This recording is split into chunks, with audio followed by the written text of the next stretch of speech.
Namo Buddhaya, Rahayu. Selamat malam keluarga Dhamma TV. Jumpa lagi dengan saya Hani Sonyaruri dalam acara Cermin. Semoga acara ini selalu menjadi hal yang baik untuk bisa dijadikan cerminan dalam kehidupan Anda. Karena hidup tidaklah mudah, hidup penuh tantangan, hidup selalu mengalami hal-hal yang menggelisahkan. Nah, keluarga Dhamma TV di dalam kesempatan kali ini 1 April 2016 saya mengucapkan juga selamat hari jadi Kota Malang.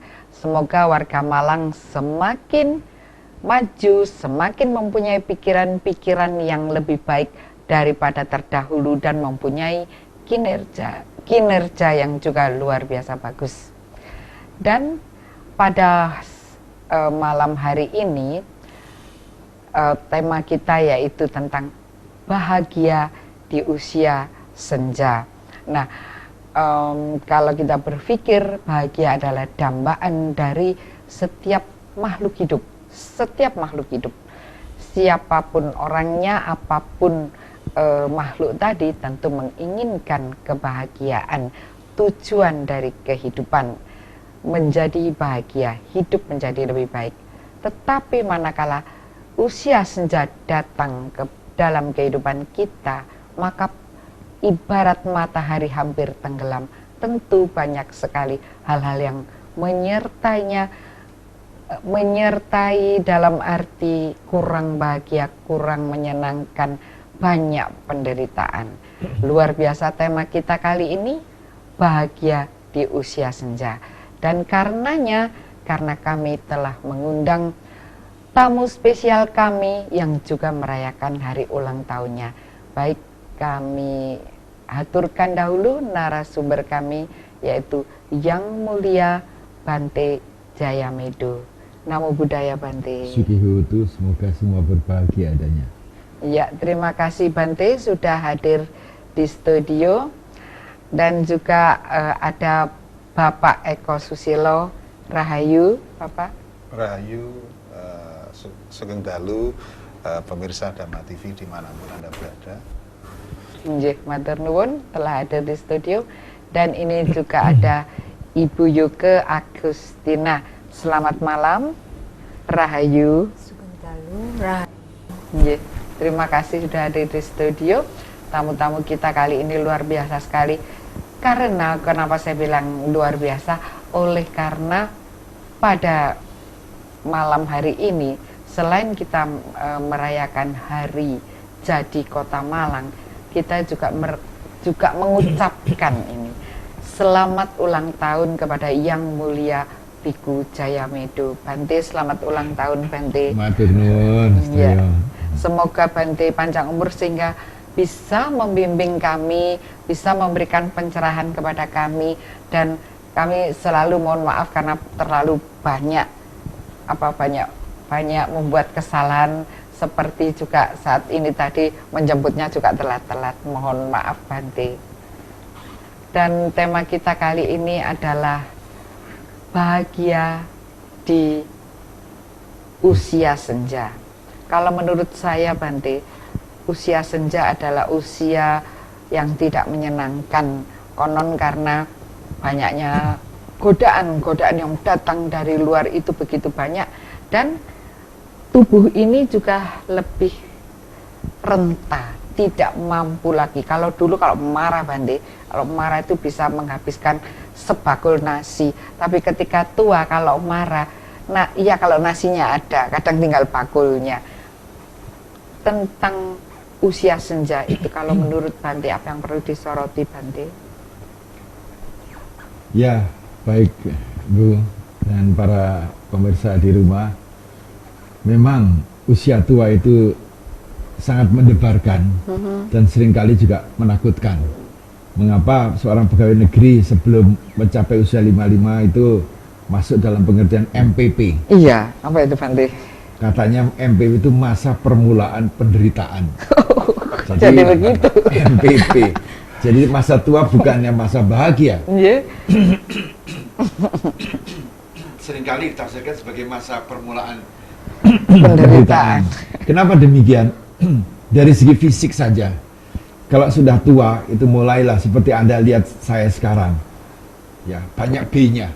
Oh, mempunyai B yang lebih banyak. B banyak. Yang nomor 1, usia tua itu mulai nomor 1 matanya mulai belereng. Belereng. Atau kedua mulai Belawur. atau belereng. Kedua mulai budek. Oh, Bolak-balik opo. inggih. Kemudian yang ketiga mulailah ya ke botak. Kotak. Rambutnya habis. Saya bingung pakai wig. Ya, supaya tetap bagus, tetap ayu. Ganteng. Ya. Kemudian yang keempat, kelima ya. Ya. Yang kelima itu dari segi mulut adalah mulai dia kalau enggak bisu, bawel. Rewel, ngomel lah ya. Ya. Sudah dikasih makan masih lupa lagi. Dua ya pikiran ya sama mulut mengeluh belum pernah diberi makan. Nah, kemudian dari segi tangan sudah mulai goyang begini. Buyuten. Nggih. Badan sudah mulai bongkok. Nggih. Mulai ke bawah lagi, badannya mulai bau karena males adus. Nggih. Ya. Anu capek mau mandi aja. Megah dari adus, jadi mulai bau. Nggih. Kemudian 8. bolak-balik beser. Beser. Untuk pria, nggak tahu wanita ibu ya. Saya kira mungkin sama. nggih. Bolak-balik ke belakang, apalagi kalau kena prostat. Ya itu sudah. Nah, kemudian yang lain itu adalah B yang belakang bedegelen. Jadi dari ujung ini sampai ujung ini tidak ada yang benar. Nggak ada yang tadi. benar. Dan yang paling ujung, yang paling belakang itu adalah mulai bokek. Bokek. Oh, bokek. Duit Ini. entek. Nah, itu yang paling parah. Jadi sudah dalam keadaan fisik begitu, mental begitu, sudah nyambut gawe mulai ora payu, Gak duit entek. Nah, inilah yang seringkali dirasakan oleh banyak orang sebagai masa tua, masa yang tidak bahagia. Apalagi kalau tidak mempunyai jaminan sosial, jaminan finansial yang cukup. Seringkali kemudian adu lomba dibagi sama anak-anak, masuk ke dalam kampung, sudah nggak ada. Untungnya sekarang masih ada pemerintah menyelenggarakan BPJS. Sangat membantu ini. Masih kita bersyukur membantu. Saya sendiri nggak dapat BPJS. Karena? Ya memang sudah usia 75, nggak. Asuransi juga tidak mau. Dan tidak punya uang ya Bante ya? Diku sudah nggak punya uang sudah. Nah, dari kondisi-kondisi inilah seringkali menakutkan banyak orang mengenai masa tua itu. Ya, itu dari segi fisik. Dari segi yang lain kita lihat bahwa dia mulai tidak mempunyai aktivitas. Dengan tidak punya aktivitas, maka dia kerjanya hanya nonton TV aja. Mulai dia rewel di rumah, ribut dengan istrinya, ribut dengan anaknya. Nah, seringkali orang yang habis pensiun tinggal di rumah maksudnya menikmati, seringkali juga menjengkelkan orang rumah. Jadi menjengkelkan Bante Seringkali banyak menjengkelkan, wis Pak, mbok wis jalan sana, jangan rewel di rumah. Nah, itu juga menyebabkan dia menjadi orang yang merasa saya orang yang tak berguna. Orang tak berguna. Kita tahan dulu Bante. Akhirnya Bante mengatakan mempunyai 11B, bahkan tadi saya hitung 11B, dan menjadi orang ditambah lagi tak berguna. Baik, setelah yang satu ini kita akan lebih mendalami lagi apa sebenarnya usia senja tersebut. Tetap di Dhamma TV.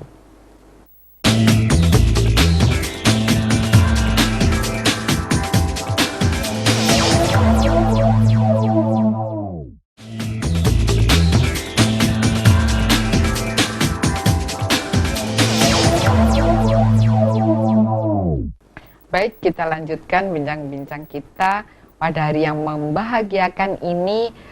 Usia senja itu menurut pandangan yang sedang berulang tahun yang ke-75, yaitu Yang Mulia Biku Jayamedo. Monggo Bante, bagaimana menurut dipun lajengaken malih? Ya, jadi yang pertama yang tadi itu lingsir. Jadi lingsir dalam pengertian fisiknya sudah lingsir, menurun, merosot. Kemudian yang kedua ada yang lingsirnya itu adalah keuangannya. Tidak ada orang yang tambah tua, duitnya tambah banyak. Dipastikan tambah hari tambah berkurang karena tidak ada pemasukan. Tidak ada pemasukan. Kalau dulu ya Ya, apalagi zaman sekarang ada banyak gratifikasi. Mau kong kali kong dengan pengusaha menyalahgunakan jabatan, duitnya numpuk. Seperti tadi sore saya lihat orang menerima sesuatu 30 miliar dolar. Nah, kalau sudah pensiun apa nih meneh digoleki? Pasti akan berkurang dan itu menumbuhkan suatu perasaan. Kemudian yang ketiga, yang juga dia merasa kehilangan, saya sudah tidak punya lagi pekerjaan, tidak mempunyai lagi kewibawaan, tidak bisa lagi memerintah. Waktu di kantor kita masih bisa memerintah pegawai, memarahi. Lah kalau sudah di rumah bolak-balik memerintah, memarahi, anak-anak nggak kerasan pada pergi. Istri juga mungkin nggak kerasan, ngomel aja. Sehingga apa? Sudah tak arisan aja aku, tak ke majelis taklim atau aktivitas di wihara atau apapun juga, asal keluar, nggak keluar rumah. Timbullah masa-masa sunyi, sepi, sendiri. Nah, faktor yang lain juga bahwa di samping dia tidak mempunyai kewibawaan, orang yang sudah senja, sudah mulai tua, dia kehilangan rasa dihargai. Mungkin pada waktu dulu waktu menjabat misalnya di tentara, pakai mobil masuk kantor, wah siap, hormat, gerak, wah dia manggut melakuni sudah nggak kayak lagi kayak Janoko, sudah kayak Gatot Koco. Nah sekarang sudah pensiun, dia masuk ke dalam wilayah itu, nggak lagi ada orang yang hormat. Bahkan mungkin kadang ditolak ya Pak. Kadang-kadang ditolak. Ada seorang pejabat yang saya pernah ketemui, karena pada waktu masih menjabat itu tidak pernah memperhatikan orang kecil, sehingga pada waktu pensiun tempat parkir pun nggak dikasih. Tetapi kalau kita masih memperhatikan orang kecil, merasakan tempat parkir pun masih dikasih. Nah, tempat parkir itu dikasih. Kenapa sih kita kalau punya mobil itu selalu orang itu hormat? Iya, kenapa Bante? Karena ada duitnya. Oh gitu. Kalau nggak ada duitnya, nggak ada orang hormat. Nah kalau sudah pensiunan kemudian duitnya cekak, sudah nggak ada harga nih. Kemudian bagi orang-orang yang lain, misalnya artis-artis, pada masa tua keploknya udah habis. Gitu Bante. Nggak dikeploi lagi, apanya yang dikeploi? Mungkin gak lucu gitu ya. Sudah nggak lucu, wajahnya sudah tua, elek, kempong, peot ya.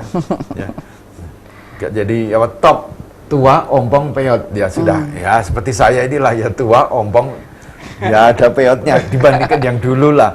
Ya. Maka tidak lagi populer, kehilangan keploknya, sudah turun panggung.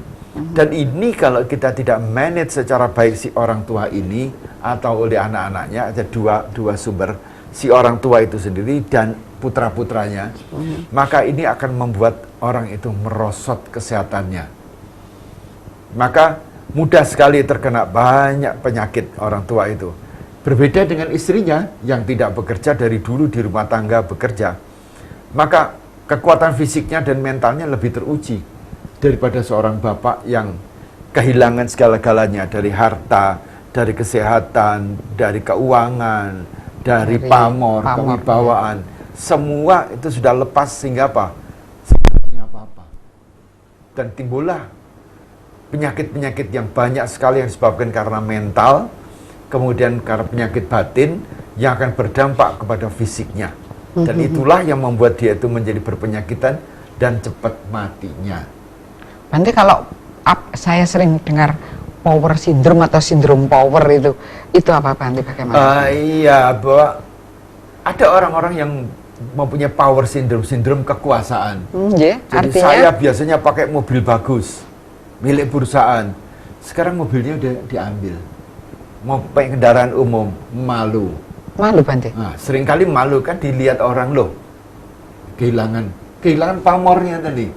Pamornya kehilangan. Nah, sehingga apa? Harus mengada-ada. Nganak-nganak. Dan itu apa? Ongkos. Nah, jadi ongkos ini adalah ongkos biasanya dulu waktu duitnya banyak, wah, pakaiannya gemebiar. Sekarang nggak ada penghasilan, utang-utang, misalnya kayak begitu. Kemudian biasanya setahun sekali keluar negeri, sekarang nggak ada penghasilan, ya.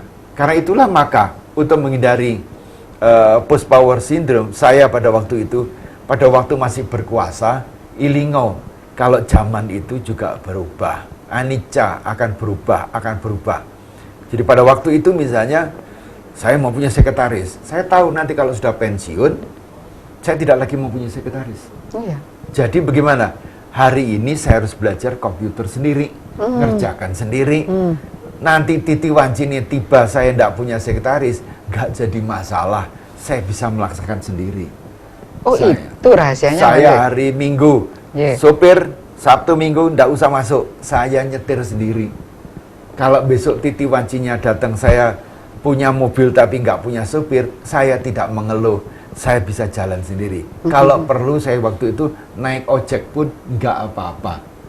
Seringkali sudah, wah masa sih jabatannya begitu kok naik ojek? Duh kenapa? Nggak apa-apa kok saya nggak nyolong. Jadi dipersiapkan berarti ya? Dipersiapkan masa tua yang serba menurun ini. Fisik juga begitu dipersiapkan. Makanannya, cara makannya, tidak merokok. Saya bekerja di perusahaan rokok 6 tahun, perusahaan terkenal di Malang ini. Tapi saya tidak merokok.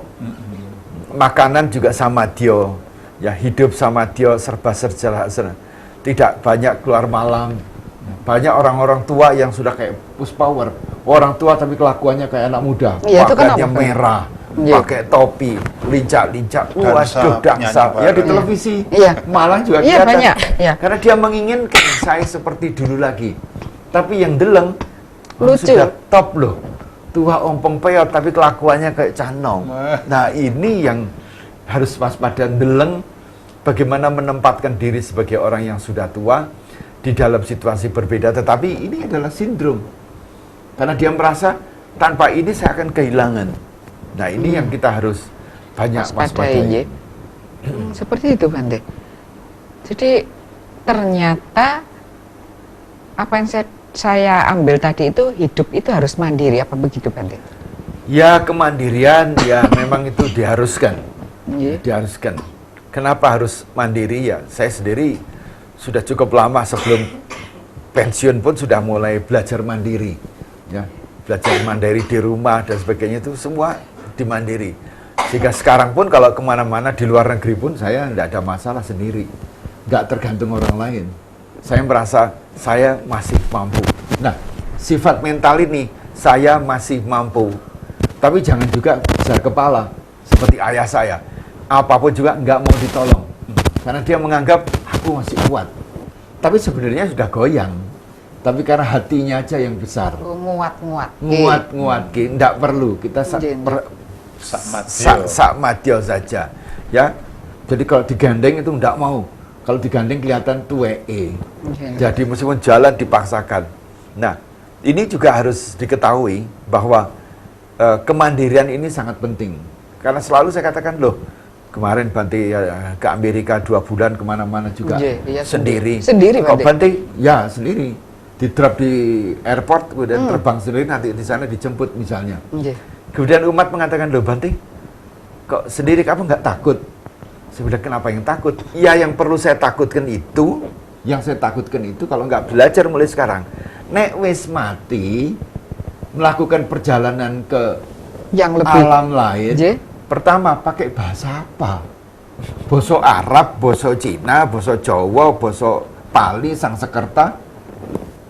Mestinya lebih takut. Sekarang bisa pakai bahasa Inggris, pakai bahasa Indonesia. Yang kedua, nanti waktu mati juga nggak tahu jalannya kemana. Sekarang masih punya GPS, masih bisa tanya ke kiri, ke kanan.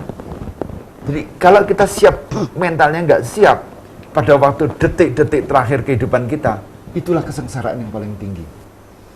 Karena apa? Seringkali orang yang saya lihat menjelang akhir hayatnya di rumah sakit itu sangat gelisah. Sangat gelisah. Tidak pernah tenang. Karena apa? Tidak pasrah.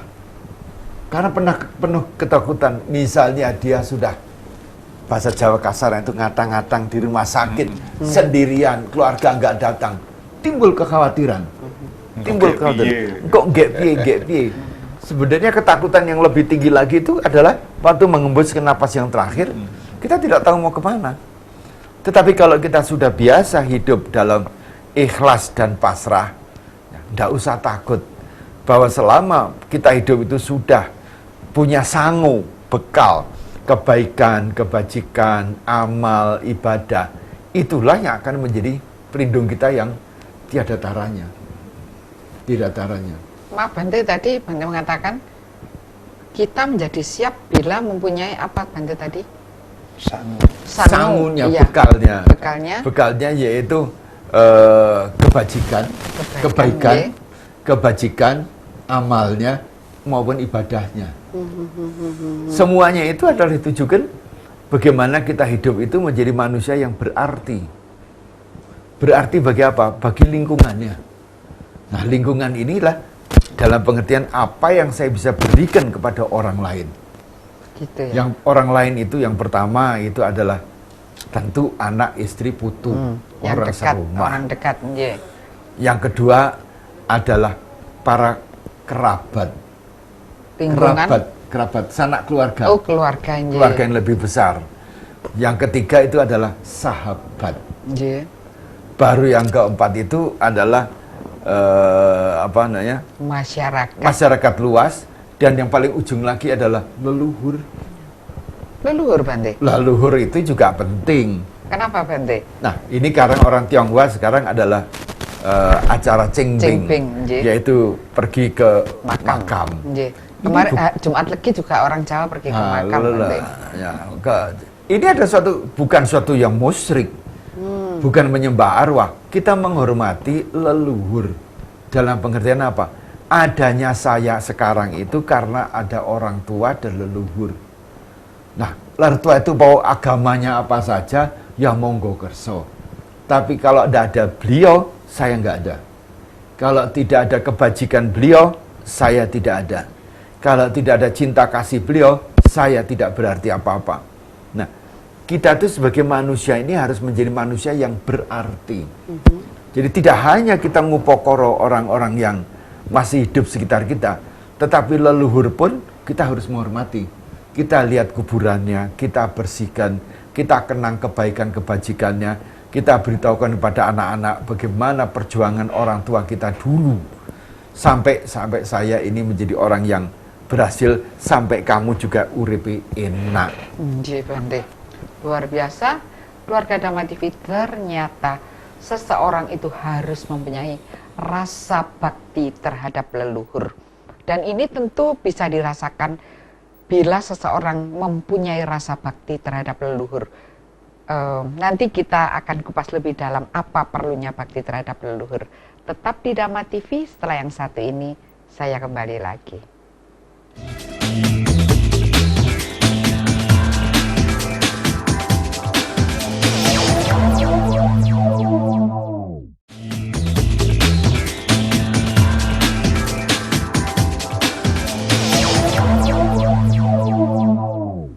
Baik, kita lanjutkan tentang bincang-bincang kita bahagia di usia senja. Dan kami buka di line telepon di 0341 402 777 dan SMS di 08510 701 8802. Dan pada hari yang bahagia ini adalah hari ulang tahun dari Yang Mulia Bante Jayamido. Dan usia senja, kebahagiaan di usia senja. Nah, ini di sini ada contoh orang muda ini ya Mbak Yuke ini. Kalau menurut pandangan Anda, sebenarnya Anda di dalam usia yang masih muda menapaki kehidupan ini, bagaimana Mbak Yuke tentang tema kita kali ini? Terima kasih. Bagi saya bahagia itu bukanlah suatu tujuan hidup, tetapi perjalanan hidup yang harus kita tempuhi. Dalam perjalanan hidup itu kita melewati beberapa fase. Dan saya setuju dengan pendapat Bante, kita harus mengingat leluhur. Dan dari sanalah, dari leluhur kita itu bisa merasakan kebahagiaan dengan perjalanan mengunjungi leluhur yang di suatu daerah ataukah di mana. Dan menurut saya kebahagiaan itu bukan hanya karena materi, secara fisik atau bagaimana, tetapi adalah kepuasan batin yang tidak bisa setiap orang tidak bisa didefinisikan itu sama. Karena artinya setiap orang mempunyai definisi kebahagiaan itu tidak sejenis dengan kita. Mungkin ada yang kebahagiaan itu karena oh ya saya merasa dengan kehidupan yang sederhana adalah suatu kebahagiaan. Ada pula yang merasa bahwasanya oh ya dengan mengejar suatu Predikat, gelar. Pendidikan yang tinggi dan mendapatkan oh ya gelar saya seperti ini itu juga merupakan kebahagiaan, tapi tidak mungkin bagi sebagian orang. Dan perjalanan itu ditempuh bukan dengan saat ini saja, tapi kebahagiaan akan ditempuh sampai kematian, sampai kelak menutup mata. Dan bagi saya kebahagiaan saya adalah mungkin bila saya mengalami perjalanan hidup yang sangat istimewa ini sampai dengan perjalanan kematian saya yang secara sempurna. Artinya saya tidak membebani orang lain pada saat kematian saya, mengalami era sebelum kematian saya itu mengalami fase-fase penderitaan yang berlebihan. Jadi Mbak Yoga ini pikirannya panjang ini Bante. Jadi biarpun dia masih muda, dia berpikir bahwa yang diinginkan adalah kelak bila dia menapaki kematian gitu Mbak ya. Kalau kelak misalnya malaikat siapa itu ya? Penyabut nyawa Dewa Yomo kalau kita Yomo bilang Dipati. ya Yomo Dipati itu, atau malaikat Israel itu datang, maka dia akan ingin lancar gitu Mbak ya, dia akan lancar, tidak membebani orang lain. Tapi kalau masih muda gini boleh membebani orang lain ya? Saya rasa enggak juga. Oh enggak juga ya? Karena ya beban, kalau istilahnya beban itu bagi saya adalah multi. Karena kehidupan kita itu kan simbiosis sebetulnya. Sebenarnya gitu. Simbiosis mutualisme, jadi saling membutuhkan antara satu dan yang lainnya. Dan bagi saya kehidupan itu ya nggak bisa kita meninggalkan orang lain dan kita harus berbagi. Apa yang kita bagikan bukan menunggu harus kita kaya dulu baru berbagi. Menurut saya begitu Bante. Walaupun kita dalam keadaan susah, mungkin kita bisa berbagi kebahagiaan itu dengan cara atau metode yang mungkin tertulung. Bagi saya seperti itu. Mungkin dengan membagikan sedikit makanan atau apa, itu saya membagikan kepada orang lain. Oh ya, saya berbagi. Walaupun saya sendiri istilahnya tidak orang yang wow seperti itu. Begitu menurut saya. Tapi para artis itu juga berbagi loh Mbak Yoga ya. Dia berbagi kecantikannya, kegenitannya, kebisaannya, yang mana kalau kelak di usia senja, di hari-hari nanti mendekati senjakala itu, maka genit tidak ada lagi karena ompong, nggak lucu lagi kan ya. Dia tidak bisa lagi menyanyi dengan suaranya yang tinggi karena suaranya bahkan katanya Bante mungkin bisu, mungkin bawel, dan dia tidak bisa lagi menggoyangkan tubuhnya karena tadi Bante mengatakan kakinya juga sudah linu dan buyuten. Jadi banyak mengalami kekurangan di dalam raga ini. Tentu raga juga banyak rasa-rasa sakit. Kalau sakit itu datang mendera Bante, kira-kira bagaimana yang harus dilakukan bagi orang tua yang mandiri bila sakit datang mendera? Jadi pada usia tua memang ada dua hal yang mesti dipersiapkan. Mempersiapkan dirinya sendiri dan juga bagaimana tanggung jawab anak-anak. Artinya Bante? Jadi ada dua tanggung, jadi seperti dua kutub, yin yang begitu. Karena kembali bahwa kita sudah tua, sudah tidak bisa mandiri pun sudah nggak bisa, sudah banyak bergantung. Nah, tinggal bergantung. Kalau sebagai perumah tangga biasa, bergantungnya pasti diharapkan dari anak, dari cucu. Kalau sebagai seorang biku seperti saya sekarang, bergantungnya ya pada umat.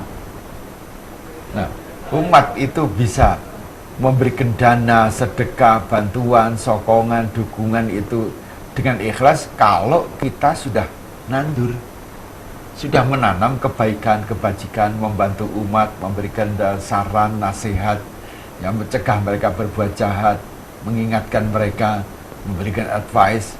Kalau kita tidak nandur, ya pasti nggak bisa mengunduh.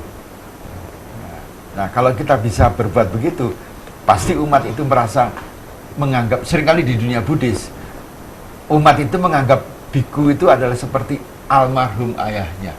Iya, Bante. Dia dijadikan objek sesembahan. Iya. Kalau saya sudah tidak bisa lagi melihat menyenangkan ayah saya, orang tua dan sebagainya, maka ini ada biku, terutama biku sepuh. Iya. Wah, ini kesempatan untuk menyenangkan. Nah, tapi biku yang disenangkan itu adalah biku yang sudah pernah nandur pada orang banyak. Nah, kalau nggak nandur, ya Orang pasti mundur. orang mundur. Nah, ini yang simbiosa mutualis itu begitu. Biku tidak mau punya apa-apa lagi, tidak punya harta, tidak bisa mengasih uang barang. Yang bisa adalah memberikan nasihat, memberikan buah-buah pikiran, mendoakan dan sebagainya. Iya. Seperti tadi sore, baru saja saya SMS kepada family saya di Jakarta. Pada detik itu belum sampai SMS-nya muncul, dia sudah telepon. Artinya apa? Berarti bahwa kekuatan pikiran itu sangat besar untuk menarik orang lain. Bisa connect. Nah, sekarang tinggal kita sendiri. Kalau kita pikirannya becek, baik, dingin, orang lihat seseorang itu, aduh kok adem ya, kok ayem, kok enak, kok sumeh. Nah, itu sudah akan mendekatkan semua energi-energi positif. Kebaikan orang lain pun akan dengan sendirinya akan datang. Nah, pada waktu kita itu menderita sakit, kalau kita paham hukum dharma, bahwa konsekuensinya orang hidup itu pasti sakit, pasti tua, pasti mati, inilah yang harus dipersiapkan oleh mental kita dan mental lingkungan kita. Iya. Seringkali saya sudah siap mental, istri anak nggak siap, nangis mati, ojo ditinggal, tangi meneh, bangun lagi. Pengalaman saya itu begitu. Betul. Jadi tidak hanya menyiapkan diri sendiri, tetapi juga orang yang katakanlah kita gantungi Di juga. sekitarnya. Karena pada waktu Sang Buddha juga sudah pamit mau meninggal dunia, itu pun biku-biku yang sudah senior pun tapi belum mencapai kesucian, itu juga gulung koming nangis nggak mau ditinggal. Itu sesuatu yang wajar, karena Sang Buddha mengatakan ditinggalkan oleh orang yang dicintai itu adalah penderitaan. Iya. Tapi dekat dengan orang yang dibenci itu adalah penderitaan. Nah, karena itulah maka kawruh dalam pengertian nyana pengetahuan spiritual ini harus juga dimiliki juga oleh lingkungan kita. Juga di kantor demikian. Pada waktu saya masih menjabat, kalau sudah tahu waktunya pensiun, waktunya mau mengundurkan diri, semua dipersiapkan pekerjaannya, semua diserah terimakan, mentalnya anak-anak disiapkan. Jangan sampai nanti kalau penggantinya datang, waduh nggak kayak itu dulu, nggak mengidolakan, nggak ada. Support, mendukung yang sudah ada. Jadi kalau kita siap dengan sakit itu ada, biarlah sakit itu menjadi sahabat kita. Jangan sakit itu dimusuhi, disuruh pergi, diusir-usir. Iya. Nah, biasanya kita kan suruh ngusir pergi. Iya, iya. Nah, itu dampaknya pikiran kita itu akan terkontaminasi dengan sakit. Tapi kalau sakit, ayo kuin sini ya, ayo dengan pelan-pelan dibiarkan dan sebagainya. Maka sakit itu sakitnya ada, tapi yang sakit tidak ada. Nah, dengan cara meditasi, menjaga mentalitas kita agar sakit itu ada, tapi yang sakit nggak ada. Ada orang yang sakit sedikit sudah, aduh, mengeluh kiri, aduh, nggak enak. Tapi kalau kita sudah tahu, nggak usah mengeluh. Dirasake cenut, gedulanan itu. Ayo sampai kapan cenut-cenutmu hilang? Ayo tak itu adalah teknik meditasi Buddhis itu begitu. Iya. Karena pada waktu kita belajar meditasi begini, mulai sakit itu muncul.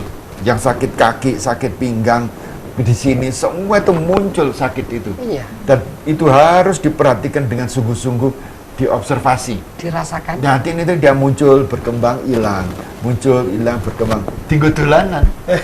Jadi kita yang nggak dolanan penyakit, bukan penyakit yang nggak dolanan. Ya, begitu. Jangan penyakit yang membuat kita dolanan. Iya. Mengeluh kiri kanan, duduk nggak salah, tidur salah, bangun salah. Akhirnya apa? Anggota keluarga kita wegah ngurusi kita. Tetapi kalau kita sume, kita kuat, kita ya enggak apa-apa, sakit sedikit kok, biasa aja. Maka orang akan dengan senang menolong kehidupan kita. Nah, caranya adalah belajar meditasi. Dengan duduk itu dengan tenang kita akan mengalami banyak rasa sakit dalam tubuh kita. Termasuk jalannya darah itu pun menyakitkan. Nah, panjenengan sekarang kan tidak merasa jalannya darah itu menyakitkan. Angon loro. Enggak ada.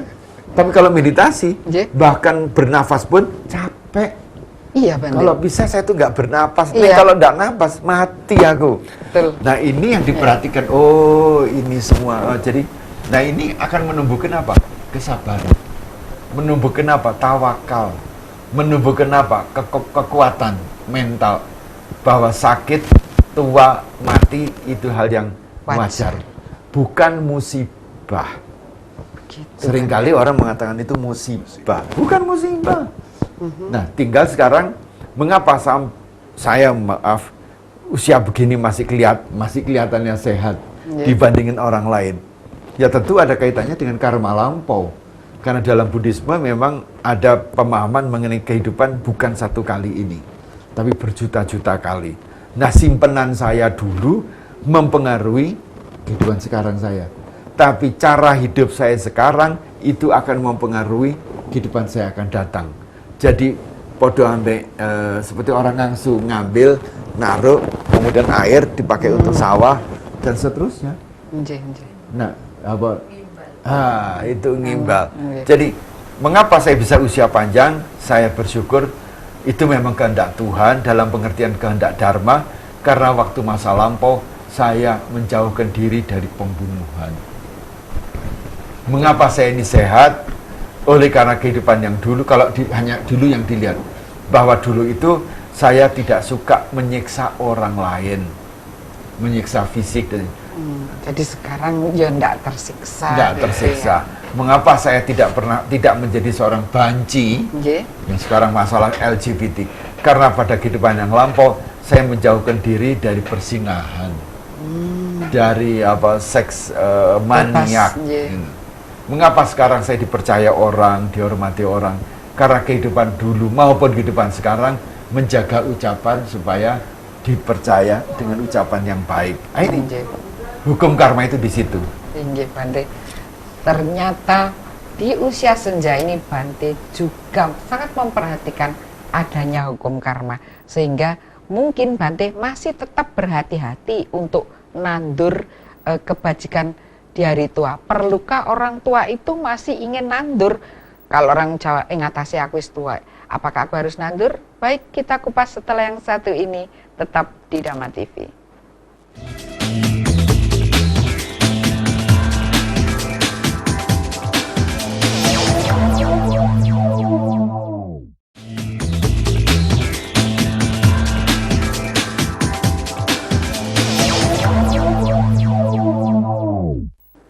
Baik, kita lanjutkan bincang-bincang kita.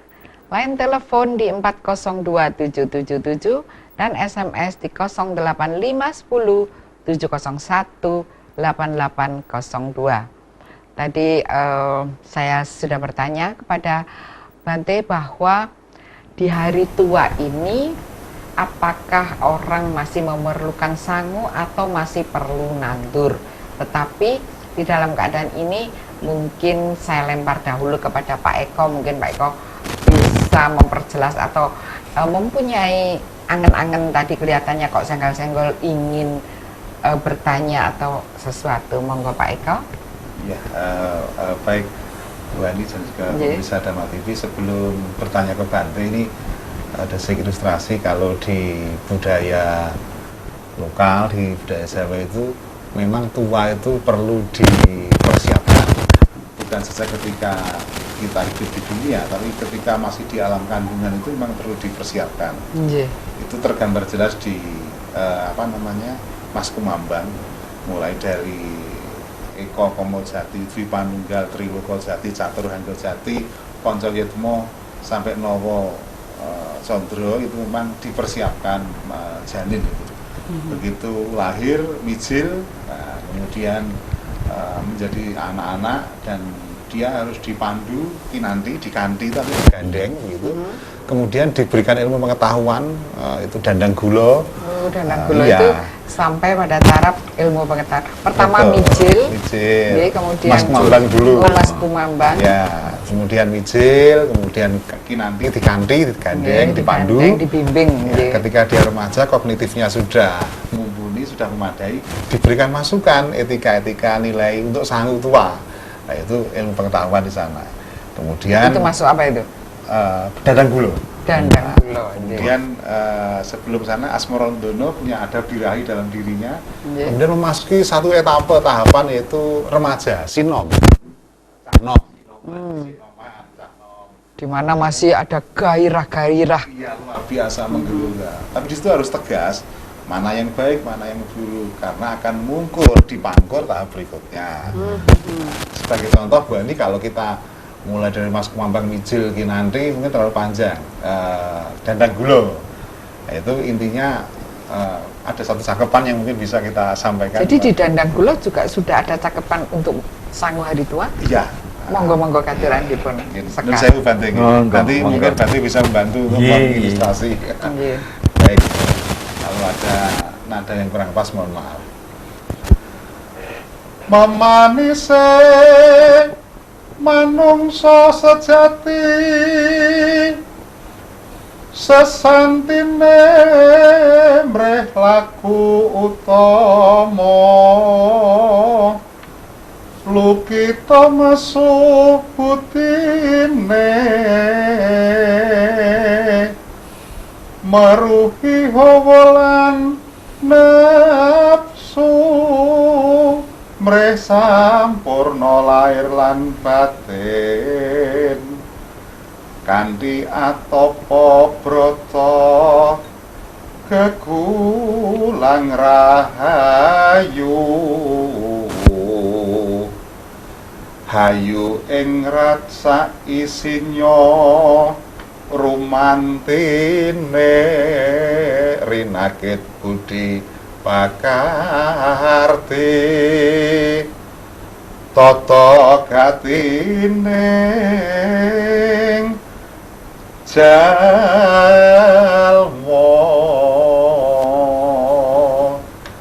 Jadi memang ketika masih muda dalam konteks Dandang Gula itu diberikan satu isian kognitif bahwa orang itu harus bisa menjalankan laku utama. Konteksnya adalah mengelola hawa nafsu. Tapi ini masih satu ajaran kognitif. Jadi nilai-nilai dimasukkan. Sedikit berbeda nanti Bu Ani juga pemirsa Damat ini ketika memasuki etapa berikutnya. Nah, itu tadi isinya Intinya cakupan Dandang Gula adalah bagaimana ketika muda itu secara satu-satu kognitif- di anu. baik. Nggih. Memanise manusia sejati, manusia yang baik paripurna itu sesantine mreh laku utama, harus bisa menjalankan perilaku yang baik yang utama. Karma, nggih. Lukita mesu budine. Jadi dalam konteks ini maka harus bisa melihat nafsu mana yang baik, mana yang buruk, mana Mesu yang hitam, budi. mana yang putih. Ini yang tidak boleh dilakukan, ini yang boleh. Mreh sampurna lair batine. Nah, jadi supaya nanti ketika dia mencapai satu Sudah baik. ketika akhir badannya. balik nanti dia akan mencoba untuk jadi manusia yang baik itu intinya. Nggih.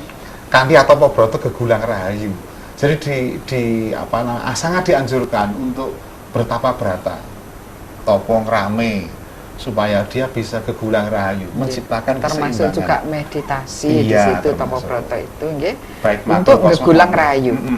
Untuk mengarah kepada kebahagiaan atau kesejahteraan Ya rahayu. tentunya nggih. supaya bisa menciptakan memayu hayuning bawono atau seperti pada gotro berikutnya Ya. hayu ing rat saisinya. Nah. Nah, ini rat itu kan bumi, jagat gede Jagat juga besar. jagat cilik. Iya. Konteksnya begitu.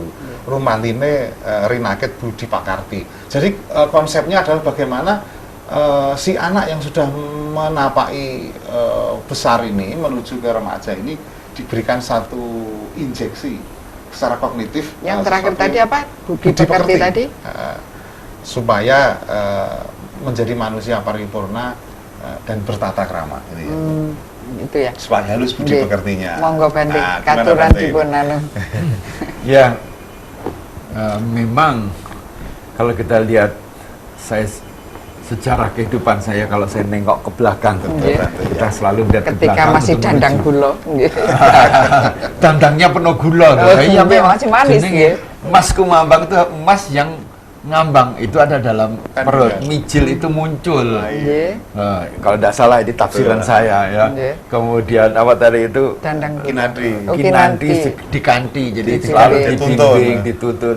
Kemudian dandang gula itu Ya tandangi penuh gula berarti kehidupan yang manis, Manis. dari segaya ada. Nah kalau menurut saya memang kalau saya melihat ke belakang, memang kehidupan saya itu ada 3 tahapan besar. Kalau saya lihat tahapan yang besar yang pertama itu 25 tahun pertama. Kalau saya nengok, yaitu apa? Cari ilmu, cari kecerdasan intelektual. Jadi sarjana sampai menjadi sarjana sampai sarjana hukum saya.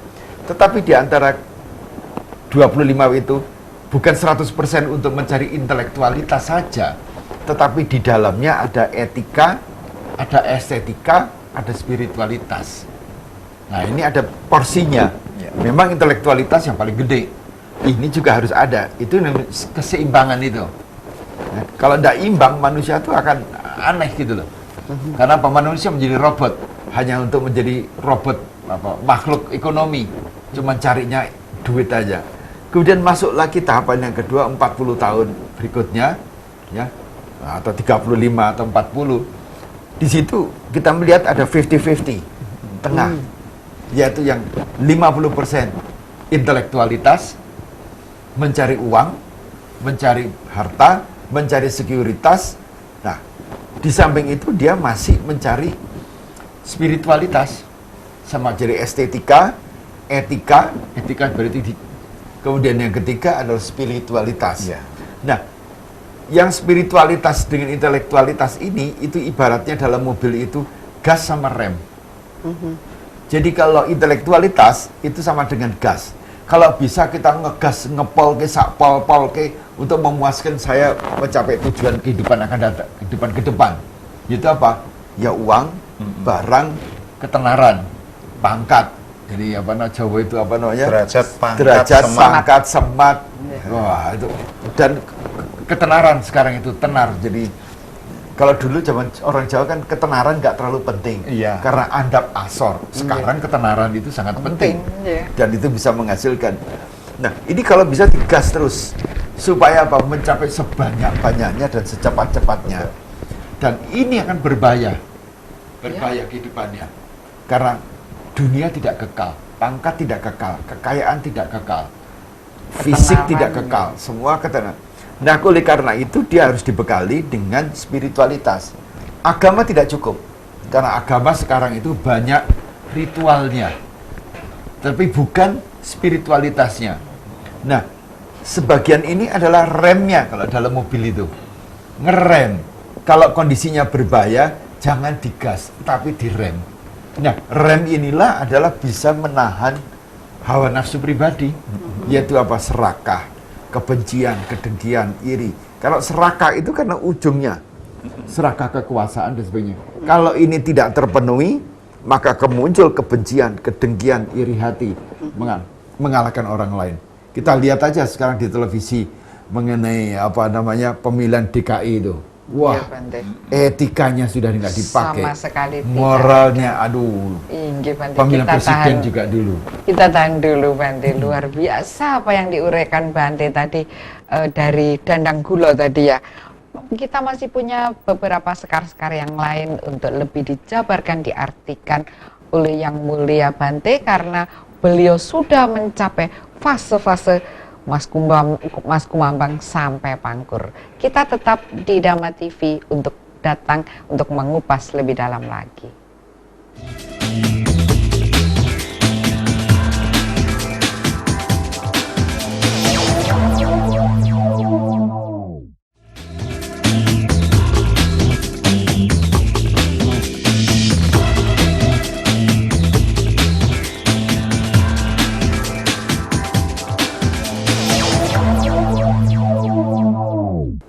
Baik, kita lanjutkan bincang-bincang kita.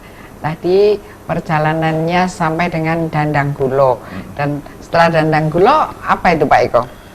Baik, setelah Dandang Gulo itu satu fase di mana seseorang itu akan menggelora keinginannya. Di sana digambarkan Asmarandono. Asmara sudah ngarani, api asmara Dono itu api. Jadi suatu nafsu yang menggelora dalam diri seseorang. Terutama birahi terutama, baik laki maupun perempuan ini naluriah memang. Tetapi satu hal bahwa ini berarti memasuki etapa anak muda sinom. Nah, maka dari itu sudah lebih tegas, Sinom itu lebih tegas karakternya, bahwa mana yang baik, mana yang buruk ketika di Dandang Gulo. Di Sinom itu diberikan satu ilustrasi, itu lodo. Kalau Anda ingin baik, maka seperti itu loh figurnya, begitu kira-kira. Monggo ada sesekarannya. Nah, ini di Wedotomo sangat jelas dikatakan iya, di Sinom. Misalnya memfigurkan Panembahan Senopati. Kita bisa sekarang monggo, ya. Nulodo laku utama tumrape wong tanah Jawi,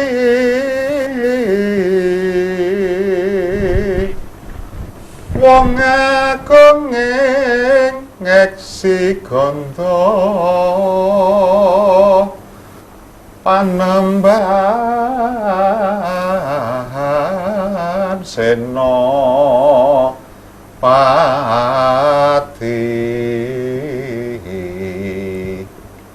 Kepati Amarsudi,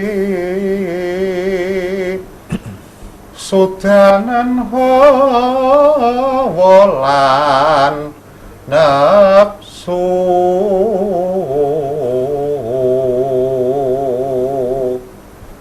pinesu tapa brata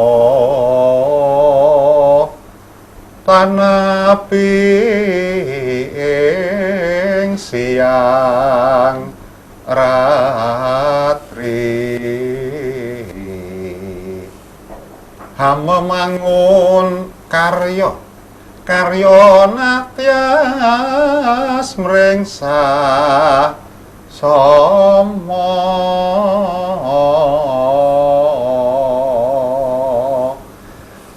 nulodo laku utama berarti meneladani laku utama tumrape wong tanah Jawi, bagi orang yang bukan tanah Jawa, artinya orang yang beneh atau di bumi beneh, bumi Jawa ora nakal.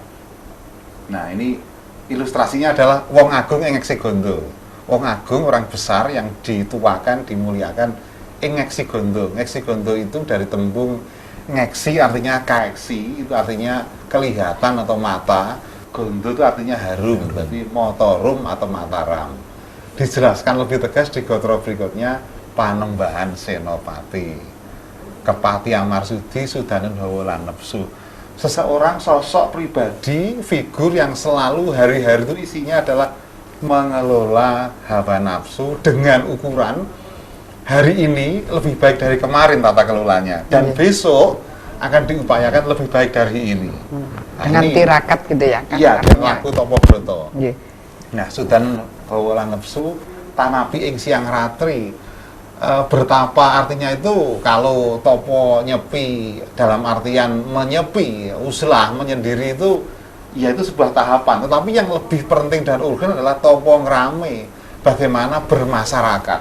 Di tengah-tengah masyarakat, kata Bu Yuko tadi, tidak ngerepotke wong liya misalnya itu, tapi malah berbuat sesuatu untuk orang lain, sesama yang lain. Bahkan ini, itu dilakukan siang ratri, siang jadi ratri 24 jam terus menerus, dan tujuannya membangun karya tias mring sasomo. Nah, ini membangun, menciptakan, mengupayakan karya enak, membuat enak orang lain, tias ing sasomo, manah atau batinnya sesama, bahagia orang lain. Konteks ukurannya, luaran tolok ukurnya adalah ketika terjadi sebuah harmonisasi di dalam pribadi maupun lingkungan masyarakat, baik itu unit sosial terkecil itu keluarga, RT, desa, kelurahan, kecamatan, kabupaten, kota, provinsi, negara, dunia. Dasarnya adalah bawono alit, sehingga bawono gedenya itu atau jagat besarnya itu bisa tentram. Mungkin Bante bisa memberikan satu ilustrasi tambahan. Monggo Bante. Ya, baik. Saya kira itu juga karena falsafah tembang-tembang Jawa itu memang nuwun sewu berakar dalam memang ajaran-ajaran Buddha. Jadi ajaran Buddha tapi tanpa merek Buddha.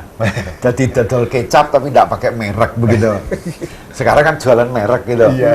Jadi di dalam kehidupan tadi memang seperti tadi mengenai Asmarandono, api nafsu. Nafsu tidak hanya nafsu birahi, tetapi juga nafsu mencari sesuatu. Nah, sesuatu ini ada berupa kekayaan, aset. Nah, aset ini yang pertama adalah aset berbentuk benda, materi. Golek duit kalau bisa sebanyak-banyaknya. Tapi dengan etika, dengan cara yang baik, penggunaannya pun, nah, penggunaannya itu harus dirupakan tidak hanya untuk anggota keluarganya, tapi untuk orang lain. Nah, di dalam bentuk apa? Ini kekayaan. Jadi mencari kekayaan untuk menambah kekayaan. Menambah kekayaan bukan uangnya, tapi kebajikannya dan amalnya. Yaitu apa? Kebaikan, kebajikan untuk orang lain. Nah, untuk menjembatani itu ada amal, ini kan bentuknya amal, didasari atas ibadah. Bukan seringnya kita terus bersujud kepada sesuatu yang kita sesembahan, tetapi manifestasinya. Jadi kalau orang namanya beragama itu harus ketahuan amalnya, membahagiakan orang lain, memayu hayuning bawono. Kalau orang Jawa mengatakan hayu itu adalah usia panjang.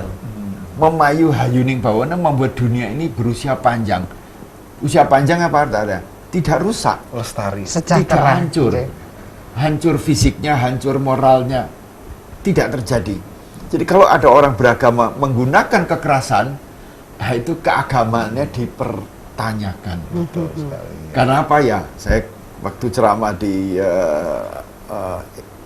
UIN Sunan Ngampel, kita berpegang pada kalau di Islam Ar-Rahman Ar-Rahim. Nah, bagaimana Rahman Rahim itu bisa kita wujudkan dalam kehidupan hari-hari? Supaya apa? Mendekatkan diri ke sana. Bukan dengan cara ibadah yang paling banyak, tetapi manifestasi daripada Rahman Rahim, pengasih, penyayang, dan ada apa? Satu lagi, pemaaf. Nah, ini harta yang kita cari ini sebagian. Jadi caranya mencari harta juga sesuai dengan dharma, karena ini aset, kekayaan, kemudian dibentuk dalam kekayaan non materi yang berguna untuk kehidupan sekarang dan kehidupan yang akan datang dengan cara menjalankan tadi itu laku tomo. Dalam bahasa di Theravada, dalam kitab suci Buddhisnya kan berkah utama, manggala utama. Nah, itu Artinya apa? manggala, berkah yang paling utama. Berkah utama itu bukan berasal dari Tuhan di dalam ajaran Dharma, berasal dari kita mempraktekkan ajaran kebenaran. Otomatis berkah itu datang. Apa itu sama dengan ngunduh waing pakarti? Sama juga. Kalau kita tidak berbuat kebaikan kebajikan, mustahil berkah dari atas itu turun. Karena hujan itu turun berasal dari air yang menguap ke atas. Kalau tidak ada penguapan air dari ke atas, mustahil ada hujan turun. Ada sebab, ada akibat. Nah, itu dari falsafah Jawa itu berasal dari dasar-dasar spiritualitas Buddhisme ini yang bisa dimakan, dicerna oleh banyak orang tanpa harus pakai nama brand, brand name, nama merek Buddha. Tidak penting itu. Yang penting adalah praktek kualitas. Dan itulah yang kalau kita bicara di kalangan Islam itu, ajaran sufi itu memang ada di situ. Tanpa harus menonjolkan merek, tapi kita tonjolkan adalah maknanya. Prakteknya. Kita tidak jual bungkus, tapi jual Isinya. Nah, menikah yang panjenengan uraikan itu adalah sebenarnya isi. Tapi sayang, nun sewu, bahwa budaya Jawa itu sudah banyak ditinggalkan. Wong Jawa wis kelangan Jawane. Orang Jawa sudah kehilangan Jawanya. Sudah kehilangan segala kan yang merasa sesuatu yang berasal impor dari luar yang dipegang. Sebenarnya harta lokal. Ada telepon, saya terima dahulu. Halo, selamat malam. Selamat malam Ibu, dengan Zainal di Malang. Dari mana? Zainal di Malang. Iya, silahkan monggo. Oke, mohon penjelasan dari para narasumber. Saya ini baru makan tadi, ya 2 hari yang lalu di warung DPR. Itu di bawah pohon rindang. Nah, ternyata bertemu dengan seseorang yang pernah bekerja di rumah sakit umum. Katanya ruangan UGD itu begitu dinginnya, tapi orang-orang ini kok teriak panas. kita melihatnya begitu menderita. Kira-kira apa yang membuat penyebabnya itu? Terima kasih, selamat malam. Selamat malam Bapak Jainal. Silahkan, monggo. Oh iya, jangankan itu di UGD Pak. Orang-orang kaya tinggal di rumah yang magrong-magrong pinggir rembong, ya, tempat tidurnya yang empuk, AC-nya itu gede, seringkali ya kepanasan. Karena kenapa? Hawa nafsunya dia tidak bisa kendalikan. Malam itu mikir mengenai bisnis kemarin, bisnisnya naik, mikir, bisnisnya menerosot, lebih mikir lagi, bisnisnya flat, naik, begini. Apalagi diuber-uber sama Utang. debt collector, lebih nggak bisa tidur. Jadi AC-nya gede pun dia tidak bisa tidur, sering kali. Dan itu pun saya alami dulu.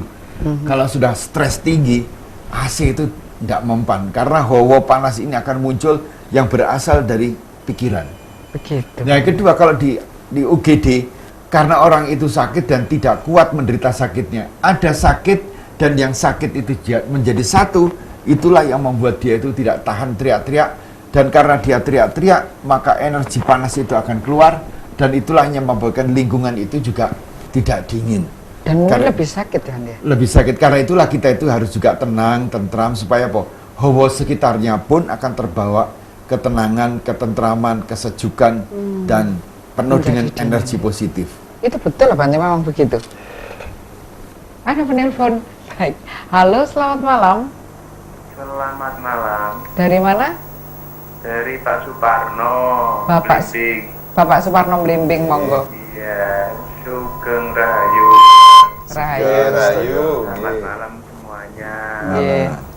Bante sama yang lainnya, saya mohon petunjuk apa ya yang dimaksud dengan arti Hayu Baskoro. Itu apa sebuah nama atau ada makna-makna yang lain? Tertangkap Pak Iko? Bante.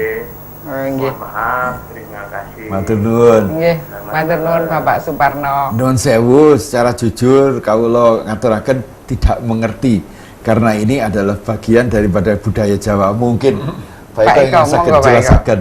Karena ini mengenai budaya Jawa ya. Saya tidak terlalu ahli, ngertos ning tidak ahli. Nggih. Monggo. Ini tentang sastra gitu. Aji Baskoro itu loh. Aji Baskoro. Ha. Ya Aji itu yang Ya, Aji Baskoro atau ini? Hayu Baskoro. Hayu Baskoro. Makanya saya tadi kan merasa kurang jelas. Haji Monggo. atau Hayu. Hayu tadi Iya. atau dua-duanya itu. Ini secara Kita tahan dulu. Iya. Kita tahan Ada dulu telepon. karena ada yang mau lewat. Nanti kita jawab setelah yang satu ini. Semoga kami kalau boleh silakan ditambah di SMS Pak ya, di SMS supaya kita tahu Aji Basworo atau Bayu Basworo. Baskoro ya, tetap di Dhamma TV.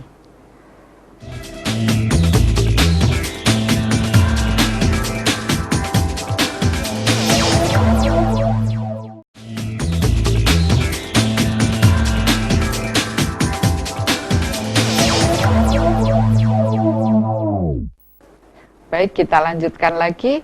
Bapak Suparno mungkin bisa menelpon kembali karena kami masih bertanya-tanya apakah yang ditanyakan tentang 4 unsur, tentang Bayu, Baskoro, Bantolo, dan Agni, api tadi ya. Mungkin itu atau yang bagaimana, karena kami kurang jelas tadi penerimaan di telepon kami. Baik, kami jawab dulu. Ini ada satu SMS. Apa yang membuat orang dulu menggunakan nama binatang? Apakah belum sempurna wataknya atau seperti binatang? Monggo, Bante, bagaimana? Monggo. Oh, Pak Eko Karena raja yang besar hayam buruk, nggih, Raja yang lembu peteng ya. misalnya lembu. Ada pertanyaan. penelpon kita terima dulu Oke, nggih. monggo, monggo, Nggih. monggo, monggo. Halo, selamat malam. Selamat malam. Halo, Halo. selamat malam. Penelpon, silahkan. Hayu Baskoro. Terputus, halo? Halo, penelpon. Iya, silakan. Pak Suparno. Iya, Bapak Suparno. Hayu Baskoro. Oh, Hayu Baskoro. Hayu. Hayu. Hayu. Hayu artinya itu adalah sejahtera. Hayu Baskoro. Baskoro Srengenge. artinya matahari. Jadi Hayu Baskoro kira-kira artinya adalah kesejahteraan yang diberikan oleh sinar matahari atau Energi yang terbangun oleh adanya sinar matahari. Itu Bapak Suparno. Baik, tentang nama-nama, dulu selalu ada orang punya Kudawaning Pati, Lembu Suro, Hayam Wuruk, Gajah Modo, apalagi ya Mbak ya? Banteng Ketaton. Iya. Nah, semacam itu bagaimana? Iya, Monggo. bukan berarti peradabannya seperti Hewan. bukan. Misalnya lembu suro misalnya, itu artinya harapannya yang menggunakan nama itu memiliki satu atau bisa mengambil sisi positif dari atau cita-cita tinggi. Lembu itu sapi, kokoh, kuat, semangatnya tinggi. Suro itu berani, berani, pemberani. Makanya lembu Suro itu senopati yang ngedap-ngedapi luar biasa di Majapahit saat itu. Menjadi Saya senopati kira perang. itu tidak jauh berbeda dengan Singoedan, saya kira ya. Iya kan? Singoedan artinya dia itu akan berperilaku seperti singa, raja hutan yang menggila, yang Iya. ketika bertarung itu dia betul-betul bisa Mati-matian. demikian tanpa merasakan rasa sakit. Sama dengan Singoedan itu lebih gampang karena ada di zaman sekarang. Jadi artinya nama itu memang menunjukkan sebuah cita-cita. Tetapi nama itu juga sebuah pengharapan dan cita-cita dari masyarakat luas. Misalnya gelar yang diberikan oleh masyarakat kepada tadi di dalam tembang Sinom tadi, Panembahan Senopati itu bergelar Senopati ing Ngaluga Sayyidin Panotogomo Kalifatullah misalnya. Itu Senopati ing Ngaluga pemimpin perang, Sayyidin Panotogomo pemimpin agama, Iya. yang terakhir Kalifatullah pemimpin umat masyarakat. Memang saat itu betul-betul karena dianut oleh orang banyak dan trustnya tinggi, pemimpin yang trustnya tinggi dan dipercaya, tidak korupsi, maka diberikan gelar oleh masyarakat. Nah, yang sesungguhnya namanya adalah Sutowijoyo aslinya itu. Begitu. Tetapi diberikan gelar oleh masyarakat pendukungnya Senopati Ngaluga dan seterusnya. Nah sekarang ini kita rindu, Bu Hani juga pemirsa Damai TV, apakah masih ada pemimpin kita yang bisa meneladani orang banyak seperti Panembahan Senopati misalnya, seperti Gajah itu. Modo. Nah, yang sering kan dikoyo-koyo oleh media massa, kemudian masuk kurungan karena korupsi, itu kan menyedihkan. Dan yang menyedihkan sekali ketika itu dalam pemungutan suara itu hampir 50% dari 4 calon. Nah ini tuh kena narkoba. Ini kan yo menyedihkan loh pemimpin ini. Iya. Berarti Sangat betul-betul tidak trust akhirnya begitu. tidak laku utomo. Iya, Dan betul ini sekali. kepada Yang Mulia Bante, apakah dalam kebikuan ada nama-nama yang ada artinya, Bante? Ya. Ada penelpon, kita terima dahulu. Halo, selamat malam. Halo, selamat malam. Halo. Ya, silahkan. Halo, Selamat. Nggih, dari Selamat mana? malam. Dari mana, Bapak? Selamat malam. Selamat malam. Monggo. Iya, Nggih. dari Soleh Bumi Ayu. Monggo. Halo. Yang Monggo, ditanyakan Pak, apa? monggo, Monggo, Pak Soleh. silakan. Silahkan. Terus saja. Iya. Tadi ini spasinya sangat lama ini ya. Jadi saya sedikit menunggu dengan yang soal yang di TV. Ini kalau soalnya Bu. Iya, monggo. Nggih, monggo, Mas Soleh. Nggih. Diteruskan aja, Pak. Bante sedang menyebutkan menjelaskan kalau di rumah sakit itu tadi itu sempat dijelaskan kalau di rumah sakit itu walaupun dingin tapi hawanya panas karena hawa dari orang-orang yang sakit itu wonten nggih. Iya. Dan lagi dulu waktu Bante belum seperti sekarang ini memang hawanya sangat panas sekali gitu ya. Jadi yang saya ingin tanyakan adalah bagaimana pada saat kita sakit ataupun kita tetap jadi berbisnis tapi jiwa ini tetap stabil gitu, caranya bagaimana? Terima kasih, selamat malam. Selamat malam dari Mas Soleh. Jadi Silakan. seperti saya terangkan sebelumnya bahwa kalau kita biasa meditasi dengan cara duduk diam, kemudian memusatkan pikiran kepada suatu objek yaitu napas, naik turun, kemudian kita merasakan adanya sakit di tubuh, macam-macam sakit, sakit pinggang, sakit kesemutan, sakit leher, nanti ada kepala, denyut-denyut dan sebagainya. Kalau kita hanya perhatikan, kita sawang saja, bukan kita kintir ikut sakitnya, tapi kita sawang sakitnya itu, diperhatikan terus-menerus, maka sakit itu akan tumbuh, kemudian muncul, tumbuh, kemudian meroyak, sampai dia akan menghilang kembali. Karena di dunia ini atau di semesta ini, adanya hukum ketidakkekalan. Apa yang tumbuh selalu akan berkembang, sampai ke tingkat puncaknya pasti menurun. Gunung paling tinggi pun akan menurun. Nah, tinggal kekuatan mental kita untuk nyawang terhadap apa yang kita tidak sukai, kita tidak suka senangi, dan itu membuat kita itu lebih mantap menghadapi gejolak yang ada di luar diri kita.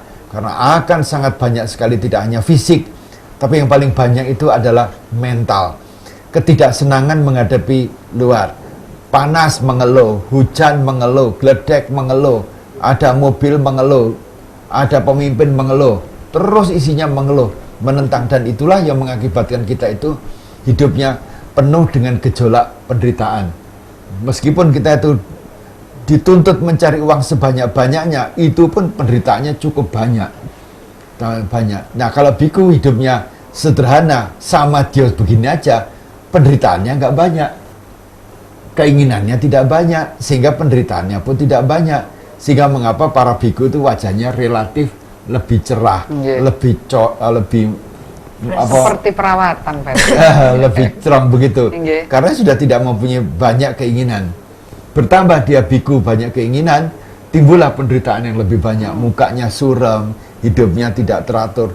Apapun juga sakit yang kita alami dalam bentuk apapun juga, selalu dengan ketenangan, kewaspadaan. Janganlah kita gabungkan antara sakitnya fisik dengan mentalnya yang menjadi sakit. Mental yang sakit karena stres, depresi, bisa membuat fisiknya sakit. Tapi kalau fisiknya sakit, jangan berdampak kepada mentalnya yang sakit.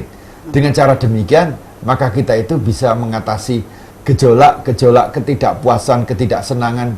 Nah, ini akan muncul di dalam tembang Jawa tadi, mungkur. Mungkur itu apa? Pangkur ya. Pangkur itu mungkur. Artinya apa?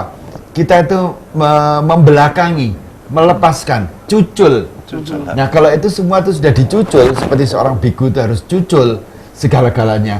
Marahnya dicucul, serakahnya dicucul dengan makan sedang, kemudian bencinya dicucul, dengkinya dicucul, semua dicucul. Maka kehidupannya akan relatif lebih damai. Mudah ada. Mau dibunuh, monggo. Di idoni misalnya, ya sudah kita maafkan, dia itu akan menderita yang banyak. Maka nggak ada penderitaan. Begitu saya akunya muncul, dendam, maka penderitaan yang muncul. Karena itulah maka budaya Jawa itu ada pangkur, artinya mungkur, mengingkari, melepaskan, cucul semuanya. Karena nanti pada waktu kita meninggal, kita udah cucul semuanya. Undur diri. Hartanya dicuculkan, keluarganya dicucul, jabatannya dicuculkan, termasuk bajunya pun dicucul, tinggal dibungkus sekedarnya saja. Dan itu ada pada apa yang ketika dia akan melepas seraga itu kan ada setelah pangkur apa anunya? Pocong. Pucung itu pocong. Setelah pucung apa? Setelah pucung Megatruh. Jadi ada megatruh. Megatruh itu apa itu ya? Megatroh nanti. Oh, megat roh. Oh ya itu. Nirwana. Ya. Ini adalah kalau kita lihat ya, bagaimana siklus kehidupan manusia di dalam tembang Jawa sangat tinggi sekali. Sangat tinggi sekali, dan kalau kita memahami itu, hidup ini akan bahagia. Karena apa? Bisa membahagiakan orang lain.